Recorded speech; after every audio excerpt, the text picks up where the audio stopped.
actually go through more of Epictetus. I think that will be good to do here. Yes?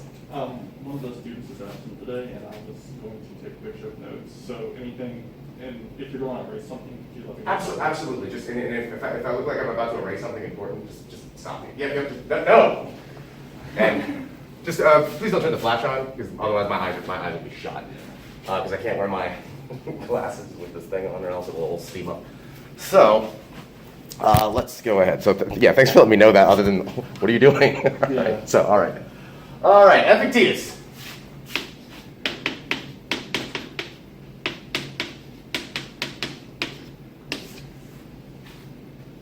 Stoic. So what we're doing here is we're getting into some Stoic philosophy. We mentioned last time that there are other Stoic philosophers that we could look at, right?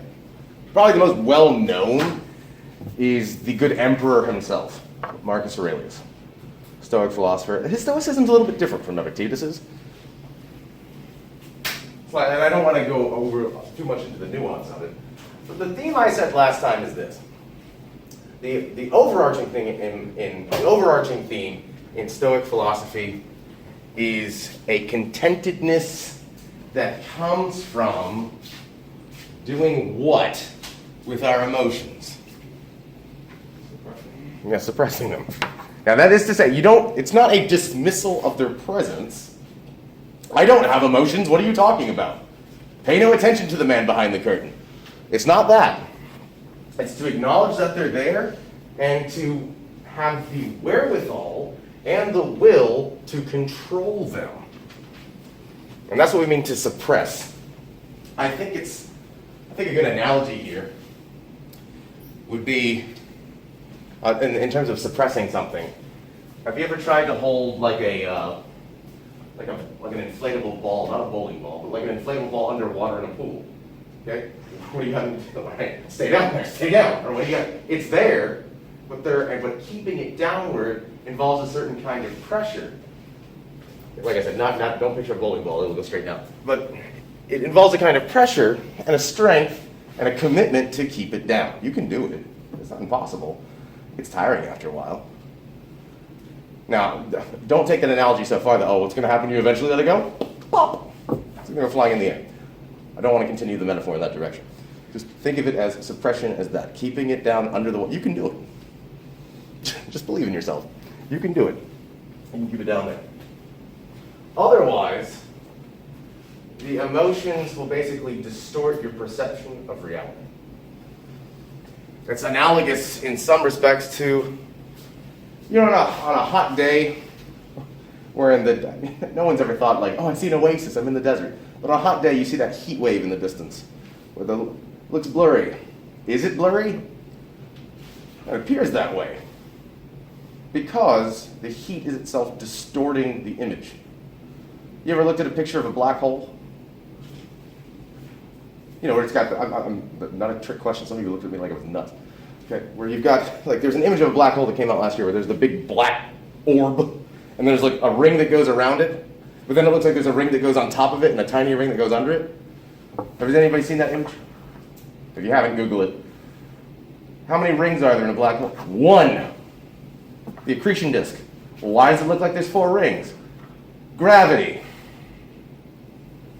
It's 1 ring, but because of the way light bends around a black hole, it looks like there's all these different rings around it.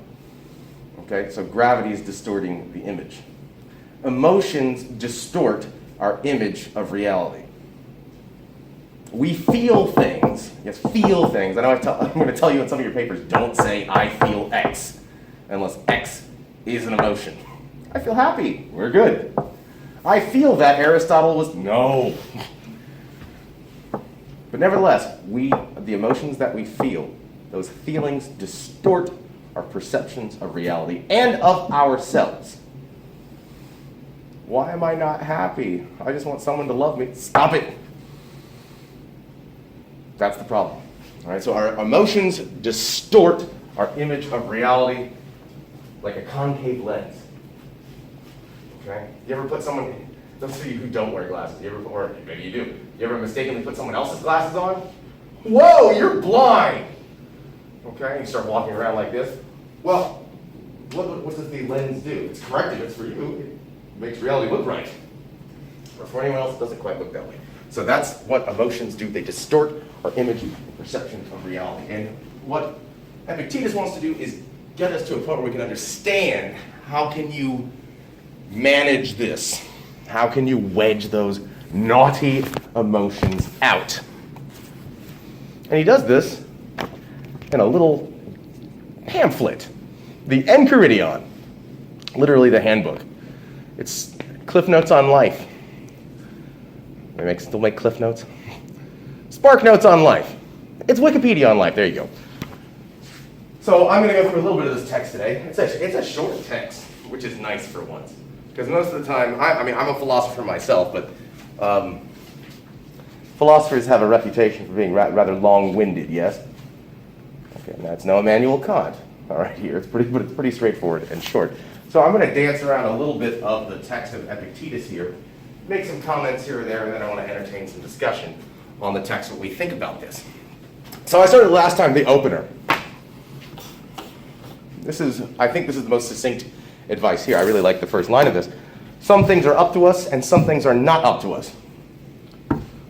Duh, but what do we get from that? Learn which is which. The things that are up to you, in your control. The things that are not up to you, don't worry about it. Stop worrying about it. Something not in your power or your control, let it go.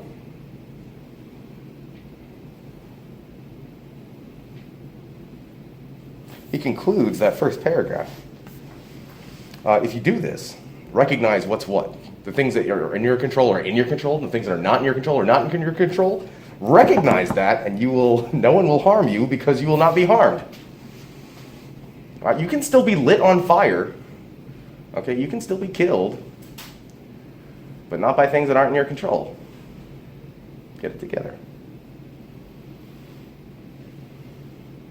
As you aim, second paragraph, as you aim for such great goals, remember that you must not undertake them by acting moderately, but must let some things go completely and postpone others for the time being.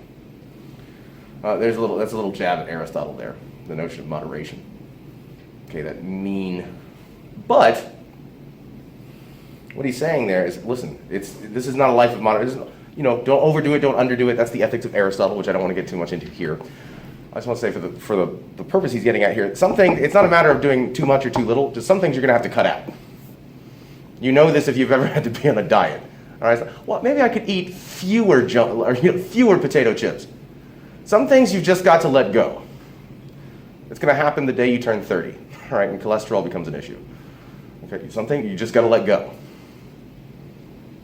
Okay, anybody know? I have people who have diabetes in my family, and it's not a matter of, I guess I should just, maybe have things with less sugar in it. No, some things have to be let go. Not moderated, let go. And it takes a certain kind of wisdom here, a practical wisdom, to know what needs to be completely excised and what needs to be moderated. Some things you're going to have to let go. I'm really trying not to reference it, but I've got that Princess Elsa song on the brain. Okay, just let it go. I think if that helps you remember what Epictetus' point is, good, let it go. Do this, and this will yield, notice he says it will yield freedom and happiness. Notice both of those have footnotes. Happiness. That freedom tethered with happiness, that's a kind of contentedness. We're talking about, remember, not contentedness, contentedness. It's that freedom tethered with. It's happiness plus. It's got a freedom with it. Freedom to do what? To be in control. Sometimes we think of freedom as license. It's a very 20th, 21st century rendering of freedom. Well, I can do whatever I want. Freedom, in a classical sense, has more to do with I have the ability to do what I need to do, not necessarily what I want to do. In Kant, 18th century, no, not 18th, 19th century, died in 1804. German philosophy, freedom is doing the right thing and having the wherewithal to do so rationally. It's not going, I can do whatever I want at all. So the notion of freedom being an utter license You can't tell me what to do. Don't tread on me. Very recent notion. There's more to it than that. Page 12 in the Epictetus.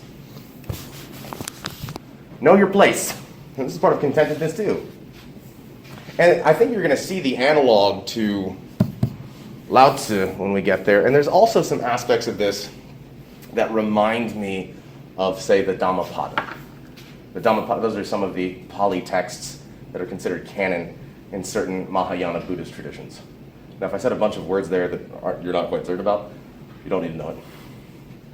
I'll just say there's some analogs here with Buddhism. Part of that's because, remember, Stoicism is kind of an offshoot of cynicism in a way. And there are some that think, there's a good hypothesis out there, that cynicism itself, those cynics, developed as a result of exposure to Buddhist philosophy as Alexander's empire spread eastward. And so the Greeks were like, hey, these people in northern India, and at that point, southern India was actually strongly Buddhist. Islam changes that.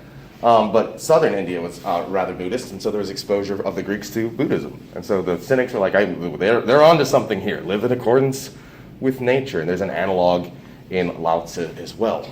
So that's why I think there's a good connection here. I'll make a Venn diagram of those three. But notice this, and this reminds me of actually Buddha's concept of the anatman. What's that? Again, we're not as familiar with Eastern thinking. The anatman, there is no self.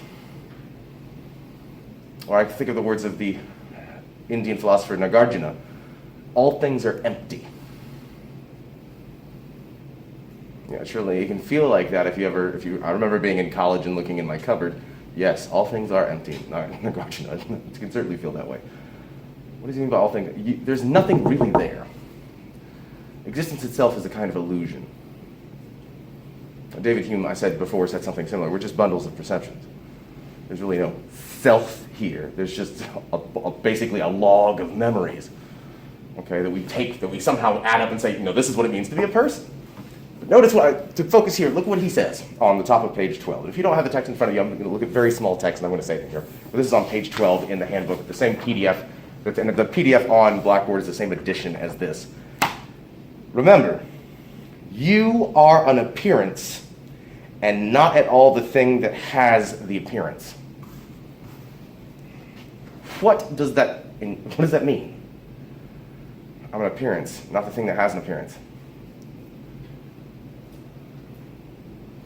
It looks like one of those things that someone would put on a coffee cup as a gift and go, ooh, that's deep, and not have any idea what it means. What does it mean? You just take the first, when you add the second clause on there, it becomes a little bit more confusing, but just think of the first. You are an appearance. What does that mean? It means this. I'm sorry. Brick walls, it echoes in here. Who's talking?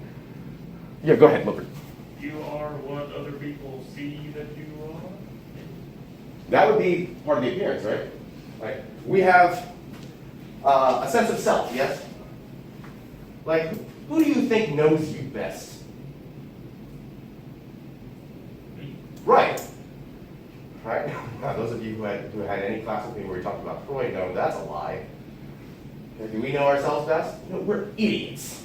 Okay, Nietzsche, remember he opens his, on the genealogy of morality. We don't know ourselves, we knowers, and for one good reason. We've never stopped to look for ourselves. We're really bad. I think Kierkegaard begins his Sickness unto Death. What is the self? The self is a relation of the self relating to itself, but it's not itself the self. That sounds even more confusing. It's this.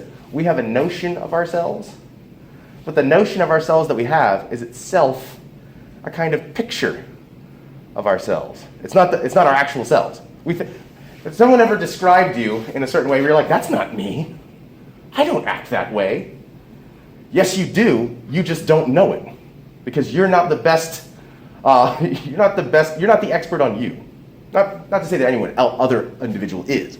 You don't know you as well as you think you do because we have an image of ourselves. We even call this a self-image. Okay, and sometimes apperception, self-identity. But we're not really good at accessing the real self behind the image of the self because what we see is appearance. For example, we know this, have you ever heard your own voice before? And you're like, that's weird. Yeah, you don't know yourself as well as you think you do. Have you ever, I've said this before in some of my other classes. You ever seen your own face? No. You've seen reflections and images. You've never seen your own face. Which is why, when you decide to turn your TikTok video around and see yourself correctly, you're like, well, my face looks funny. Because you're used to seeing it as a reflection, not the way that it actually is. You've never seen it. You've seen the tip of your nose if you look carefully enough. You've never seen your own face. Reflections and images, videos and pictures. That's it. Even if you're looking in the mirror right now. Oh, look, no, there I am. That's not you. That's a picture of you. It's pixels. Well, there I am in the mirror. No, photons bouncing off a reflective surface. That's not you. You are an appearance. So just know that. And really, in a certain sense, you're as real as the reflection. It's an image. The sense of, I deserve this, and I need, there's no I there. Yeah, that's a little Buddha. Okay, there is no I, there is no self. In Vedanta philosophy and Hinduism, there's a concept of the Atman. There's a me in here, and it's an echo of Brahman. But for Buddha, Anatman, there is no Atman. There's no self. There's no you. There's just whatever's going on there. Consciousness?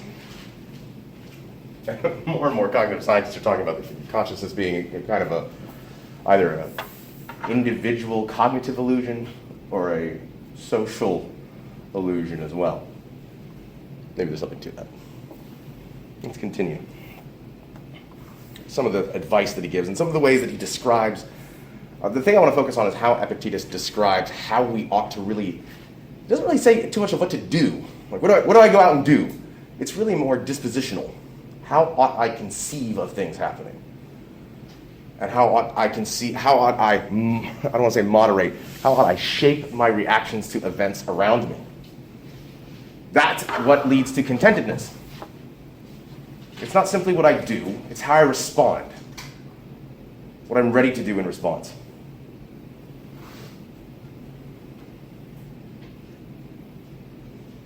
So he says, this is the middle of page 12, in section 2. So detach your aversion from everything not up to us and transfer it to what is against nature among the things that are up to us. And for the time being, eliminate desire completely. That, again, sounds like Buddha, the Chatvarya Satyani, all right, the Four Noble Truths.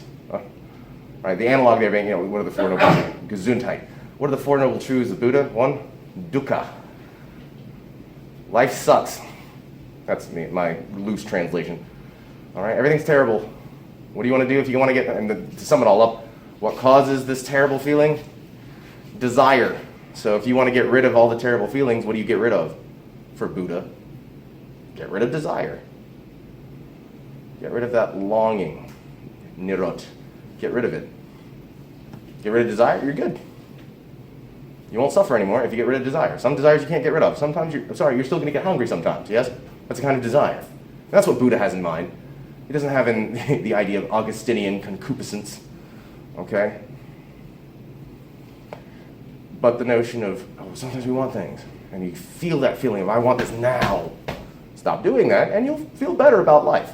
Epictetus is saying something else similar here. This is long after Buddha, I might add. Okay. Eliminate desire completely, since if you desire something that is not up to us, you are bound to be unfortunate. That is, not content. You want something that's not in your control. I want it. Prepare to be disappointed. This is anyone buying a lottery ticket ever. I mean, yeah, if you get enough scratchies, you're going to get $5 at some point. Probably. Are you going to win the jackpot? No. Sure, I'll bet on it. Okay. No, you won't. What if I do? You're still going to be disappointed, trust me. No. The things that aren't in your control, stop getting excited about it. Stop desiring those things altogether. Things that are out of your control and you really want things, those are where, that's the plot of every Russian novel. I want this. Put yourself in front of a train in the end. Okay. Spoilers for Anna Karenina. Okay. Let's continue. And I'm going to jump around here a little bit. I'm not going to do all of it. Think of this, too. Third section. When it comes to our fondness for things. In the case of everything attractive or useful, or that you are fond of, remember to say just what sort of thing it is, beginning with the least little things. If you are fond of a jug, say, I am fond of a jug. For when it is broken, you will not be upset. Let's stop at that point. Inanimate objects. There's some that we like, yes? You might have a favorite cup. That's what you think of, like, who are these people with jugs? You've got a favorite cup. You've got a favorite chair. You've got things that you like. When they break, remember, all things break. I'm going to do a colloquial representation of the second law of thermodynamics, okay? Yes, all closed systems are inclined towards entropy. Not that I'm talking about closed systems here. But everything breaks down, everything rusts, everything runs out of gas. Okay? That's not exactly what that's saying, but I'm going to apply it here. Everything breaks down. Your favorite thing is going to break at some point.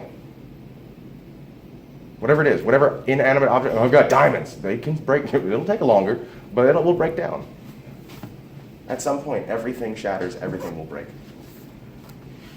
So too shall you die. Sorry. I'm not trying to be negative. Oh, you're being really pessimistic about it. Well, see, everybody I've never known is mortal. I don't know about you. Everyone's going to die. Hopefully it happens later rather than sooner. Right? That's our attitude. But yeah, everyone's going to... So we start with objects. Your favorite books eventually are going to crumble to dust. Everything's going to perish at some... All things. And don't be upset about it. Just know everything breaks down. It's going to happen. But he goes on. If you kiss your wife, say that you are kissing a human being for when it dies. The gender there is neuter in the Greek. You will not be upset. I think I might be a little upset if my significant other dies. Yes? Yeah. Are you?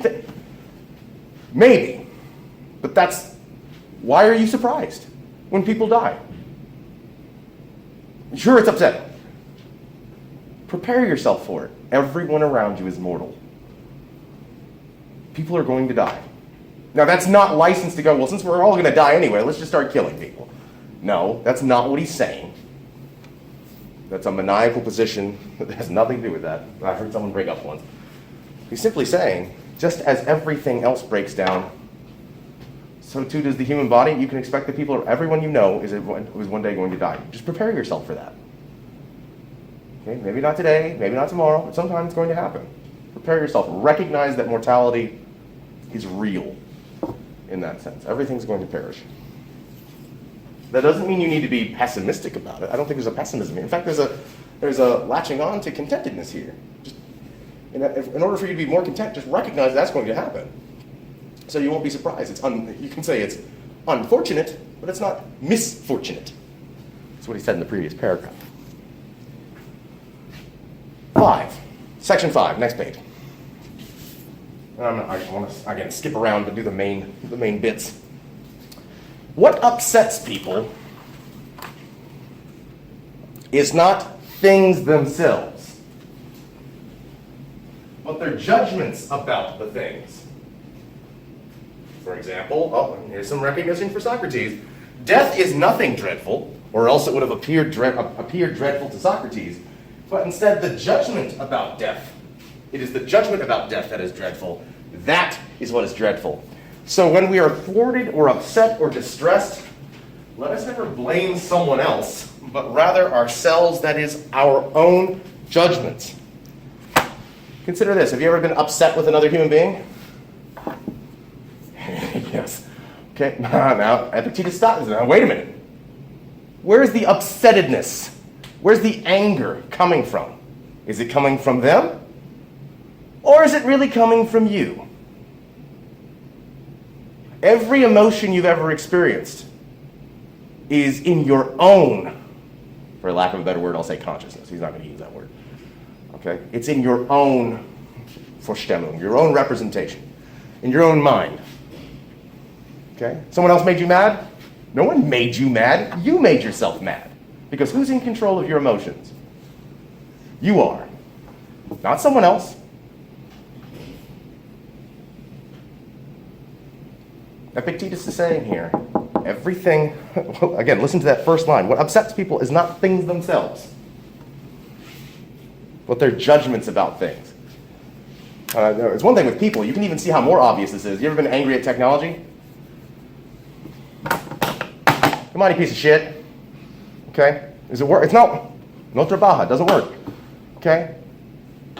Stupid remote. Anyone ever said something like that? Stupid piece of junk. How is it stupid? Did it ever have a mind to begin with? Of course it's unintelligent. It lacks a mind. It has no intellect. If anyone, who's the stupid here? You attributing mental properties, reifying things around you. Like personifying, it's personification plus. Okay? Reifying things around you. It's absurd. Who's in control of your emotions? You are. I'm bored. Whose fault is that? Yours.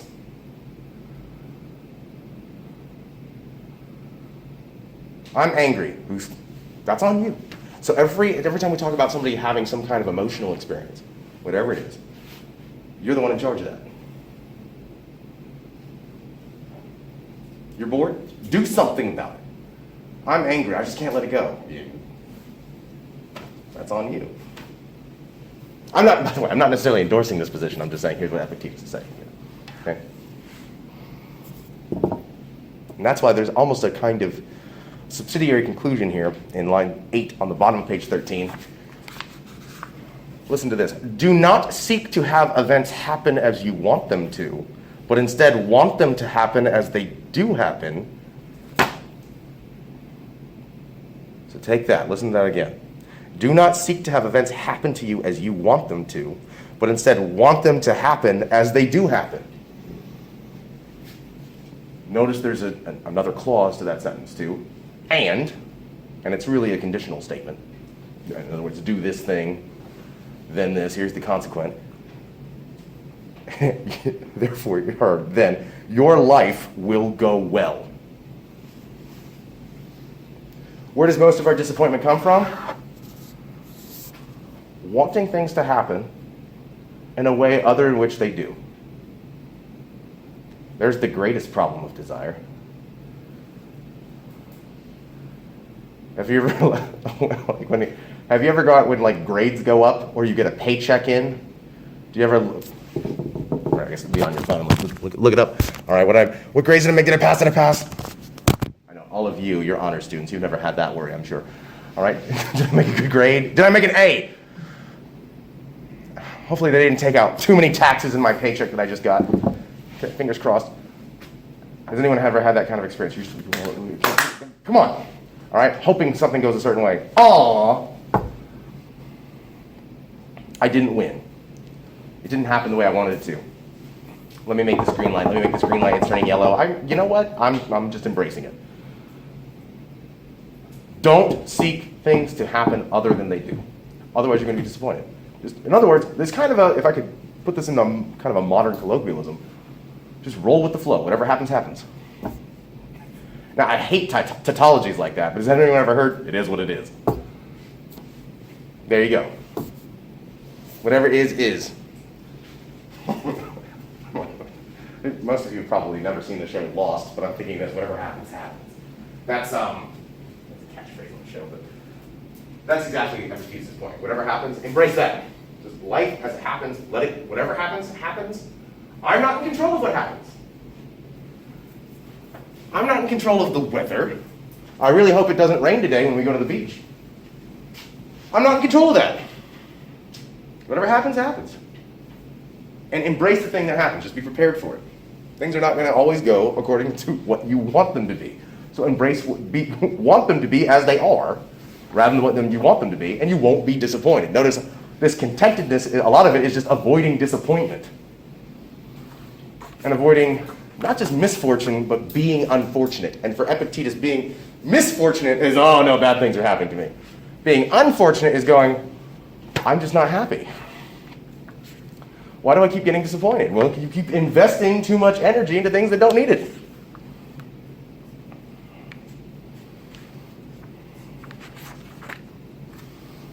Back to just line 6, I want to say this too. This is why in Stoicism you can be either an emperor or a slave and be a well-respected philosopher. Section 6, do not be joyful about any superiority that is not your own. Now, some people have talents, but say you were born into something. Whether it be a certain kind of class, okay, publican instead of plebeian, whatever it may be, you were born into wealth. You're not better than other people. That wasn't in your control or power.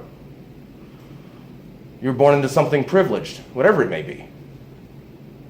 Don't think of yourself as better than others. He continues, if the horse were to say joyfully, I'm beautiful, one could put up with it. But certainly you, when you say joyfully, I have a beautiful horse, are joyful about the good of the horse.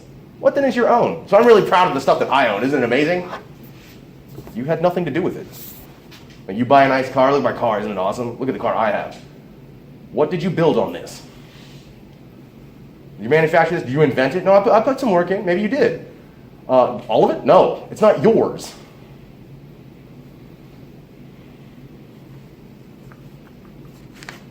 So don't boast about what's not yours, and precious few things are yours. 10. At each thing that happens to you, remember to turn yourself and ask what capacity you have for dealing with it. If you see, you do this and you will become used to this. You will not be carried away by appearances. Okay, think of appearance. There's a running theme in starting with Socrates, Plato, Aristotle, and then the Hellenistic philosophy after it that was not there before, where appearances are deceiving. That's a Greek theme. It's not there before Socrates. Okay, well, some of the pre-Socratics. But for the whole Greek thought before Socrates is what you see is what you get. Okay, so in Greek thinking, like in Greek mythology, if someone is beautiful, or what does that mean? They're the good guys. And if someone is ugly, what are they? They're the bad guys. What you see is what you get. Virtue is connected to form. Okay, I think this still holds in like Disney movies for the most part, animated films, okay? What's the word we use to describe Cinderella's stepsisters and stepmother? What are they? Ugly. Ugly. Okay, they're ugly. Or even, I'm thinking of in Snow White, consigning oneself to be ugly in order to make the most beautiful person in the world die. She should have read some Epictetus, all right? She would have had a much easier time. But there's, in Greek thought before Socrates, there's a connection with virtue is good. If you look at statues, now this is more so in the Roman era and actually Renaissance where they're trying to emulate this. But if you look at statues of the Greek gods and goddesses from really any era, are any of them, by typical standards, ugly? Yeah, they might be missing arms.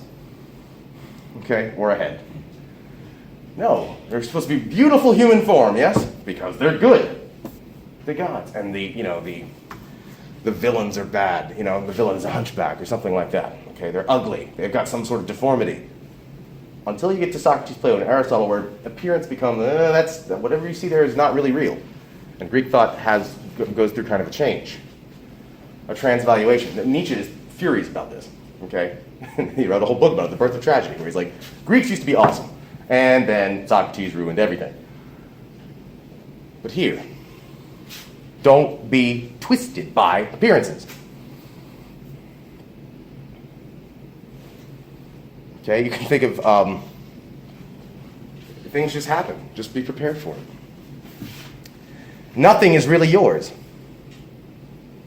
It is better, this is section 12, page 14. It is better to die of hunger and with distress and fear gone than to live upset in the midst of plenty. This is the price of tranquility. And I'm using that word tranquility there to be a synonym for contentedness. Okay, consider this. This is the price of tranquility. A little oil is spilled, a little wine is stolen, say, this is the price of tranquility. This is the price of not being upset. Nothing comes for free. So if you're rich and you live in a house, your workers are going to steal your stuff sometimes. You own a store, people are going to shoplift. Let it go. But now if someone comes in and robs you of everything, that's a little bit different. In that sense, still be prepared for that. That could happen. Maybe take out some insurance because bad things happen. Doesn't insurance exist as a thing because of what Epictetus is telling us here? I'm not going to get into a car accident. Why do we have car insurance if we're all so bold and brave as to, I will always drive safely? Because of what might happen. It's what it is. It maybe thrives on too much fear, perhaps. But that's the notion. Things are not in our control. Things are gonna happen that we don't like. Let it go. There it is again. Let it go. 14, section 14, page 15. You are foolish if you want your children and your wife and your friends to live forever, since you are wanting things to be up to you that are not up to you, and things to be yours that are not yours. End of that paragraph. Whoever wants to be free, therefore, let him not want or avoid anything that is up to others. 16. Now here's where we get in control of our emotions here. Listen to this. This is section 16, page 15 still. When you see someone weeping in grief, someone else is sad. Not you, someone else is. At the departure of his child or the loss of his property, take care not to be carried away by the appearance that the externals he is involved in are bad, and be ready to say immediately what weighs down on this man is not what has happened, but his judgment about it. Nothing that happens is itself bad, according to Epictetus. Nothing that happens is bad. What's bad is our reaction to it. Everybody dies. So someone's upset that someone else died. People die. Now, of course, in the moment, when someone close to you dies, that's going to feel intense, isn't it? So when someone else is going through something, they're grieving. Why don't we all start weeping when anybody dies? People are dying. People have died since I started this lecture. Why aren't we all in tears? People have died unjustly since I began. Where's the weeping? Are we just... Is it not special to us, so therefore we're not moved by it? Since I started talking, children are dying of starvation now. Are you not moved? Are you heartless?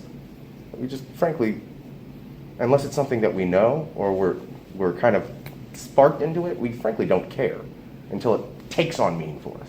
We might care hypothetically. I wish I could do something, now that you said that.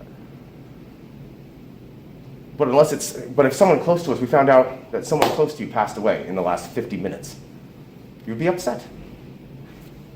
But their passing is not bad. Death is not negative. In fact, death is quite normal. Death is just as regular as birth, is it not? I mean, there's the two signposts of life, yes? You're born and you're dying. What is the Santa gravestone? Those are the two marks, right? Maybe a loving father. Okay, I might have something else on there. He was okay. But when someone else is upset, you see someone else grieving, someone else in any kind of emotional state, it's not what's happening to them, it's the response to it. Do not hesitate, however, strangely, Epictetus says this, do not hesitate to sympathize with him. Verbally, I'm sorry. That's fine. You can sympathize with other people. And I like this. Even to moan with him if the occasion arises. All right, so imagine two people crying. They're there. All right, you start crying too. It's okay. But notice what he says here. But be careful not to moan inwardly. What does that mean? Like if someone else is going through something, don't be a jerk. Sympathize with them. I'm sorry to hear that. Come here. They're crying. You can start crying too. But don't cry on the inside. You can do things to help people feel better. But don't take it on yourself. All right? Even if you're doing something that's it's an outward appearance. You're doing something here to make someone else feel better, that's fine. Don't cry on the inside. Do something to make them feel better, because don't be manipulated or carried away with that emotion, because that's what emotions do. Emotions act like waves. They carry and they persist.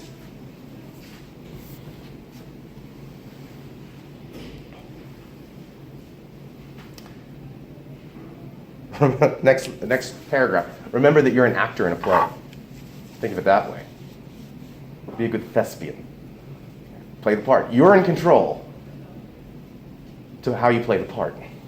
What part? In this grand play here, in this great theater called the cosmos. 19. Actually, the end of 18.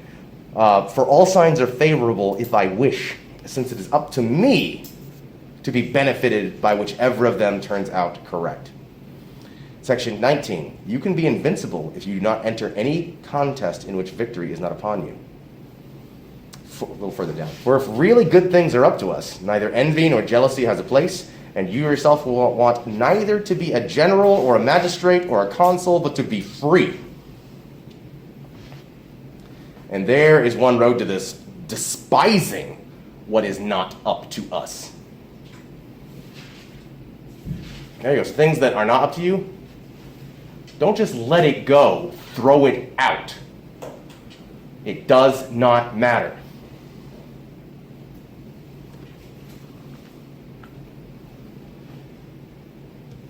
And I think there's more in here that I could go on to, but I think we get the theme here. Now,